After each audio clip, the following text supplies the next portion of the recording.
Alrighty guys, we're here at Bad Boyz shop doing some test running on, this is a 300 size motor.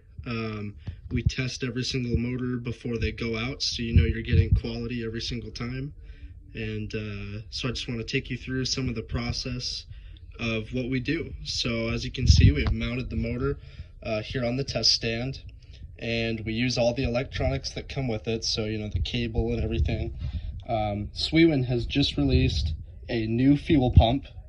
It's a little larger, and on the 190s, and I'll show it here in a little bit, they've changed to where there is no exterior cable like this anymore. It just comes right out the back. So pretty cool what they're doing there, being innovative, and we're really excited to see that. But so what we do, we get the turbine all mounted up here on the stand, and we have our fuel right here, and we connect it up to the fuel pump. And the fuel pump we mount right here on the stand and plug it in to the ECU right here. So we're using all the electronics specific to this motor, and we test run it to guarantee the quality is good of this motor, and that the parameters are set properly for, you know, the United States with different elevations and whatnot, and just making sure that everything is good from the factory, because sometimes we get motors that need to be sent back, or we have to tweak a bit in the parameters because they're not set right. So pretty cool. Bad Boyz RC. Make sure to check out their website and check out what you can do to possibly get a Swiwin from them, because you're ensuring the quality is great on these motors, because every single time you get one, you know that the parameters have been set well, and the service is absolutely excellent with Roman Leal and Terry Buckley here at Bad Boyz. So here we go. We're gonna get this connected up, get the fuel connected, and I'll show you what we do before we start the motor for the first time. Alrighty, so we have everything connected up here, and before we start the turbine for the first time, we're gonna prime it into the fuel bottle. So here we go. Alrighty, so as you can see, lots of bubbles, and now there's a steady flow. That's good.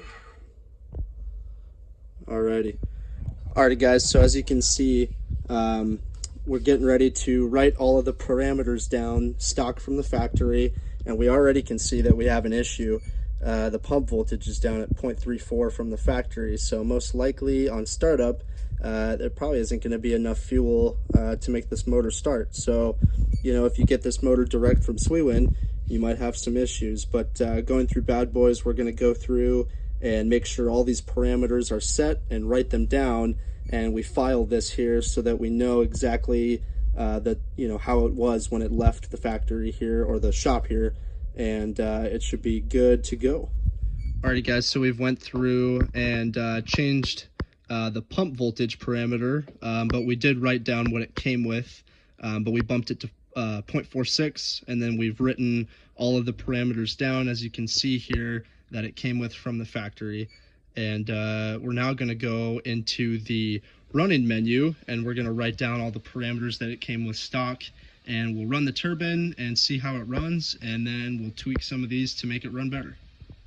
Alrighty, so we're now in the running menu, and as you can see, this top line is what it came with stock from the factory. The deceleration we've turned from 25 to 20. That's a safer number to start with. Other than that, all of the other parameters were looking pretty good. So now we're going to move to the starter menu and look at those. Alrighty, so we've gone in and checked the starter menu, and as you can see, we've written all of those parameters down as well. Something to pay attention to a little bit is the stable. The RPM stable is set at 20. Sometimes it's different. That's the one thing that is a little bit difficult to know, is every turbine's different, so the parameters are different for every turbine, so that's why we run them and check them. Alrighty, so now we are in engine cool, and this is how much RPM the electric motor is going to spin the turbine in cool down mode. As you can see, it's at 4,000 RPM. The smaller motors actually run at a higher RPM on cooldown, so just something interesting about the 300. So here's another menu in the GSU, and this is the Study RC. And so one thing to pay attention to is all of these numbers here, the max, the idle, and the minimum, those are all going to change once you go in and you learn RC.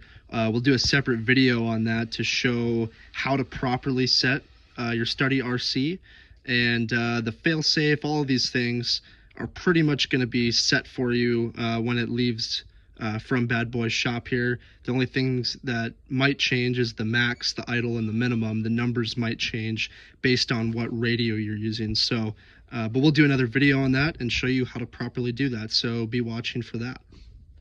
Alrighty, so we're in the other menu of the GSU, and here's something that's really important, is the adjust temperature. You can see it's reading 32 right now, but we're going to go in and we're going to check the turbine right now and see what the actual temp of the turbine is. It might be on, but if it's off, it's going to run quite a bit different, so we want to make sure that we adjust that properly. Alrighty guys, so what you can see here is the turbine is actually at 28.2-ish degrees, and so we do need to change that because that's going to play a difference in startup and running because the temperature is going to be different. So we'll go in and we're going to change that parameter to 28 so we get a good start and good run. Alrighty, so we are calibrating the temperature right now. So it was at 28, so we're going to move it down to 28. And there we go. So now it's calibrated. So different times of the year, or if your motor's been sitting for a while, this might be something to check over time. So this is something we like to do here to make sure that everything's going to run right. So something you can do in the GSU is you can change the temperature from centigrade to Fahrenheit. We keep it in centigrade because that's how we standardize everything on our paperwork, so it's a lot easier for us to measure. Alrighty, so as we look here at the GSU, what you can see is we have a TCU, we have an ECU, and a GSU. And these are all of the versions. So as you can see, we have this one, which is 1.00.24, 1.0020, 1.03.12. And these are all the versions. So what we're going to do is we're going to write down over here the difference. I guess to let you guys know what this means, the TCU is the board that's in the turbine, the ECU is the silver box that's on the outside, and the GSU is this guy right here. So basically, you know, these numbers should be, you know, calibrated from Bad Boyz to be correct from, you know, when you guys get the turbine. So basically what these mean, the TCU is the turbine control unit, the ECU is the electronic control unit, and the GSU is the ground support unit. Alrighty, so we're doing the first start, so let's see how it looks.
Alrighty guys, so as you can see on that first startup we had a bit of flame, so we're going to go into the pump voltage on the start menu here and we're going to turn it down to 0.42. So we've done that and then we wrote it down here on our piece of paper, so let's do the second run.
Alrighty guys, so we're looking at the parameters here. We've done a few runs and I'll show in the video as each one got better. Part of what we're not used to is we got the new pump and we're used to seeing numbers about 0.46 as a safe starting place, but as you saw there was a lot of flame, so you know, we were a little questioned why it came with 0.34 because that's pretty low, but the new pump, they were actually spot on, and the flame on startup now is where we want it, so that looks good. Couple other things that we took note of here is the acceleration. We like to get it right at about 4 seconds is a happy place for most all of the turbines. And you know, the first run we had a 4.0, then it was down to 3.5, you know, with break-in and everything. It's amazing how quickly things change, so we actually changed that and got it back to 4, which is exactly where we want it. So looking good, and we're gonna box this turbine back up and get it ready to head to a customer. Alrighty guys, hey, thanks for watching this video today here at Bad Boys RC Shop, doing a setup on a turbine from the factory. And what we do to try to be different, from other Swiwins. So very cool to take you along on this journey, and going to be bringing you some more videos of doing turbine rebuilds and all kinds of in-depth things that'll be really interesting for everybody to see. Showing you the inside of a turbine that runs on certain oils, or Jet A versus kerosene versus diesel, and what it really looks like on the inside, so you guys can make educated and informed decisions on what you choose to run. We suggest, certain things, but we also want to back that up and show you why we say what we say. So anyways, go check out badboysrc.com. I'm gonna leave a link in the description so you guys can go get your Swiwin turbines from them. And I hope you enjoyed this video, and please give it a like, and please subscribe to this channel. We're gonna bring you some really good videos from flying. We're gonna show you a lot of turbine stuff, builds, all the great stuff. So again, thanks for watching, and yeah, thank you.